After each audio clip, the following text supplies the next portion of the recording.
Shalom, salam berkat dari kami untuk pendengar sekalian.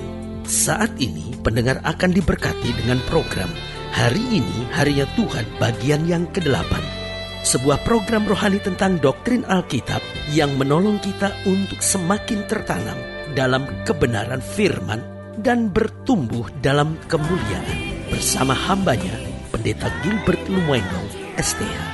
Banyak orang merasa doktrin Alkitab sebagai sesuatu yang membingungkan. Tetapi tahukah saudara bahwa doktrin Alkitab intinya adalah memahami Alkitab dengan benar, dengan pemahaman yang sistematis, sehingga kita terus dapat tertanam di dalam kebenaran firman, sehingga kita terus bertumbuh di dalam kemuliaan Allah. Buka hati saudara sekalian untuk menerima berkat-berkat firman-Nya hari ini. Dalam hidup ini seringkali kita terlalu mengandalkan manusia. Dan kemudian apa yang terjadi? Seringkali setelah kita mengandalkan manusia, kita kecewa. Kenapa? Karena kita ternyata menghadapi kenyataan bahwa kita gagal. Lalu kita mulai bertanya pada diri kita sendiri, kenapa ya kok ini terjadi? Nah, biasanya seringkali baru setelah gagal, setelah kecewa, baru kita sadar dan akhirnya mulai berbalik dan mengandalkan Tuhan. Banyak orang berkata, wah terlambat. Banyak orang, wah kepepet. Namun yang indah saya pelajari, Tuhan tetap menerima kita padanya. Itu luar biasa, saudara-saudara. Allah kita bukan Allah yang mengejek kita ketika kita datang setelah gagal. Coba saudara perhatikan orang lain. Kalau kita udah gagal baru datang ke orang, kita dienyek, saudara-saudara. Kita diremehkan. Orang akan bilang, wah sekarang setelah gagal baru kamu cari saya. Tapi Tuhan adalah Allah yang luar biasa. Dia tetap buka tangan dan berkata, mari hai kamu yang letih lesu dan berbeban berat, aku akan beri kelegaan kepadamu. Dia Allah yang luar biasa. Ingatkah saudara cerita tentang si anak bungsu itu, bagaimana setelah dia lari dari ayahnya, udah habis-habisan, udah hancur-hancuran, sampai dia sendiri mau balik malu, saudara-saudara. Sampai dia bilang, Bapak jangan jadikan aku anak Bapak, tapi jadikan aku pelayan saja Bapak. Tetapi Tuhan menerima kita padanya.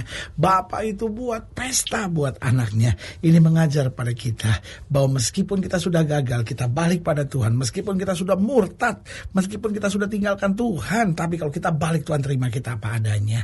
Namun yang kedua, kita tidak pernah terlambat, saudara. Kita tidak pernah terlambat. Setan bilang, wah kalau kamu sekarang datang pada Tuhan terlambat, Tuhan juga gak mau nerima kamu. Orang gereja juga akan memandang rendah kamu. Saudara, orang gereja memandang rendah kita mungkin, tetapi bukan berarti Tuhan tetap bangga kepada kita sebagai anak-anaknya. Yang ketiga saya pelajari, yang indah kalau kita balik pada Tuhan, Tuhan sambil mendidik tetap membela. Betul, waktu kita balik pada Tuhan bukan berarti semuanya langsung beres, karena itu bagian dari proses pendidikan Tuhan. Tapi dia tetap bela. Kita bilang kalaupun dia jatuh, dia tidak akan sampai tergeletak. Dan yang keempat, kalau kita balik pada Tuhan, saya pelajari Tuhan selalu memulihkan hidup kita. Setan boleh rusak hidup kita, dunia ini boleh hancurkan hidup kita, tapi waktu kita kembali kepada Tuhan, yang sudah rusak dibetulkan sekalipun, yang sudah hancur, yang sudah gak ada harapan sekalipun, di tangan Tuhan segalanya kembali dijadikan indah. Haleluya. Selamat datang dalam program kita hari ini, Harinya Tuhan, sebuah program rohani yang kembali mengingatkan kepada kita betapa pentingnya kita menjadikan firman Tuhan sebagai dasar keseharian hidup kita. Karena selama kita jadikan firman Tuhan sebagai dasar keseharian hidup kita, langkah-langkah ke depan kita penuh dengan kepastian, kemenangan, berkat, mujizat, dan perkara-perkara besar. Haleluya. Dan dalam program ini kita sedang membahas tentang pembelaan Tuhan. Karena memang meskipun kita salah, waktu kita berbalik, tetap Tuhan mendidik, tetapi sekaligus Dia membela, mengangkat, dan mengerjakan mujizat dalam hidup kita. Haleluya. Dan dalam program ini kita memang sedang membahas tentang pembelaan Tuhan.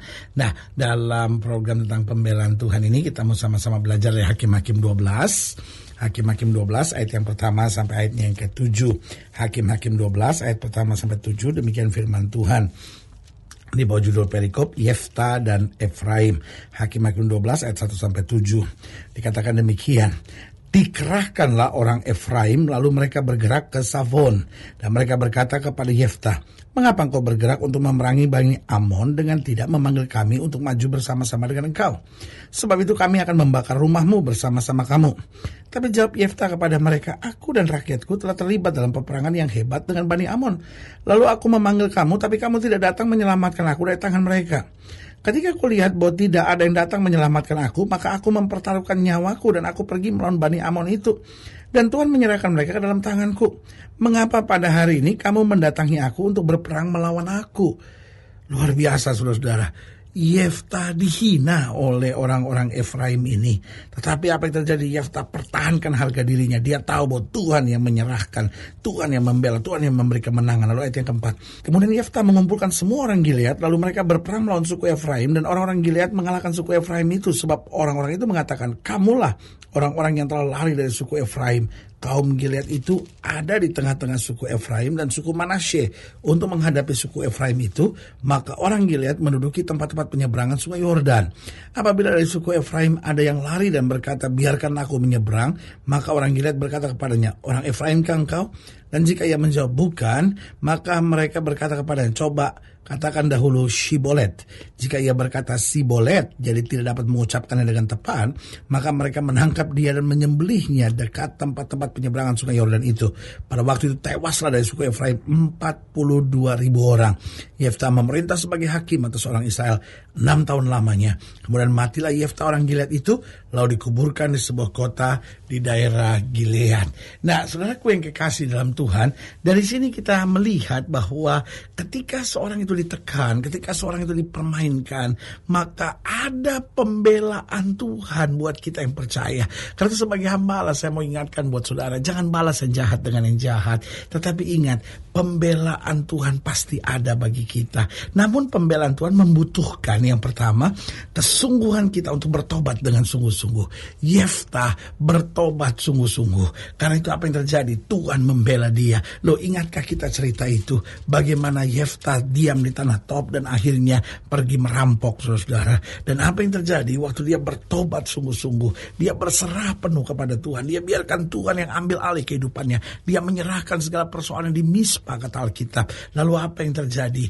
Tuhan mulai mengerjakan pembelaan. Dari yang direndahkan orang karena dia anak perempuan sundal, diangkat Tuhan dan dibela Tuhan. Saudaraku yang kasih dalam Tuhan, apa kegagalan saudara hari ini? Apa kekecewaan saudara hari ini? Sebagai hamba Allah, saya hanya mau ingatkan buat saudara, datang pada Tuhan, berserah kepada Tuhan, bertobat sungguh-sungguh, maka Tuhan pasti akan membela. Serusak apapun kehidupan kita tadinya, sehancur apapun hidup kita tadinya, dipermainkan orang bagaimanapun, diremehkan, direndahkan orang bagaimanapun, tapi kalau kita sungguh-sungguh bertobat, sungguh-sungguh berbalik kepada Tuhan, Allah yang mengangkat, Allah yang membela, Allah yang melakukan perkara-perkara besar di tengah-tengah kita. Haleluya.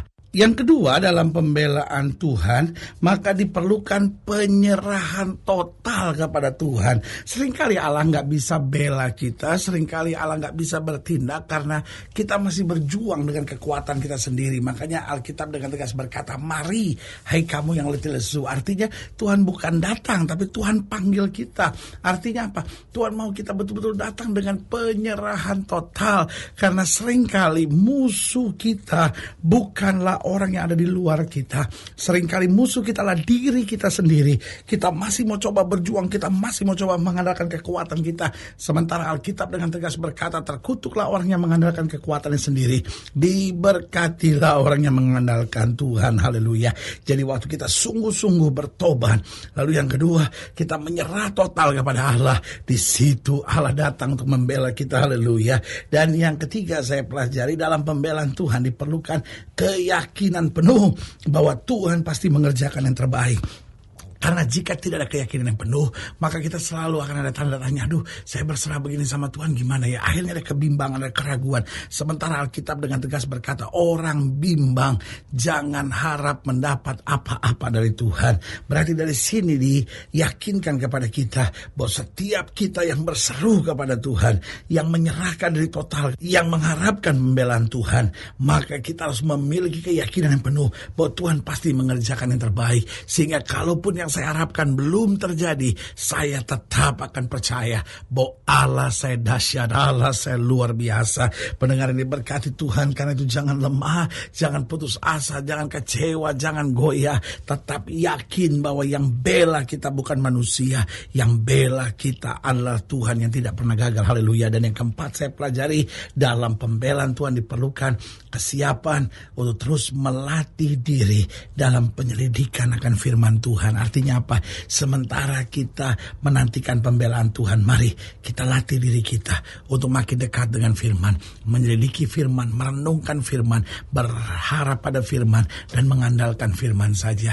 Karena justru melalui firman Tuhan ada banyak mutiara-mutiara indah, ada banyak pelajaran-pelajaran dahsyat, ada banyak hal-hal yang luar biasa yang Tuhan mau nyatakan bagi kita. Karena itu ingatlah bahwa di saat terjepit bagaimanapun, di saat diperlakukan yang tidak enak bagaimanapun, di saat gagal bagaimanapun, di saat jauh dari Tuhan bagaimanapun, kalau kita berbalik dan menantikan pembelaan Tuhan, Allah kita tidak pernah terlambat. Haleluya.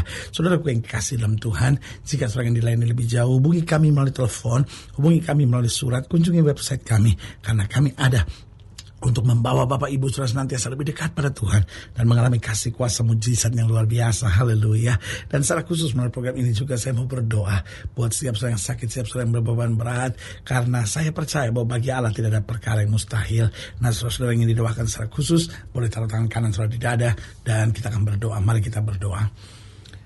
Bapa, dalam nama Yesus, hamba doa buat yang sakit, hamba doa buat yang berbeban berat, hamba doa untuk setiap mereka yang sedang menghadapi masa-masa yang sukar, karena hamba percaya bahwa bagi Allah tidak ada perkara yang mustahil. Bapa, hamba berdoa di dalam nama Yesus, Tuhan jamah yang sakit Tuhan sembuhkan, yang lemah Tuhan kuatkan, yang susah Tuhan hiburkan, yang jatuh Tuhan angkat, sehingga hari-hari penuh kemenangan boleh berlaku dalam kehidupan kami. Bahkan mereka yang taruh tangan kanan ini di dada, karena mungkin hari-hari ini sedang gagal, sedang jauh dari Tuhan, bahkan sedang diremehkan, direndahkan orang, lalu hari ini menantikan pembelaan Tuhan. Hamba doa di dalam nama Yesus, Tuhan jamah, sehingga hari ini menjadi kembali hari kemenangan, hari berkat, hari mujizat, hari di mana kami melihat perkara-perkara besar. Di dalam nama Yesus kami berdoa. Haleluya. Amin.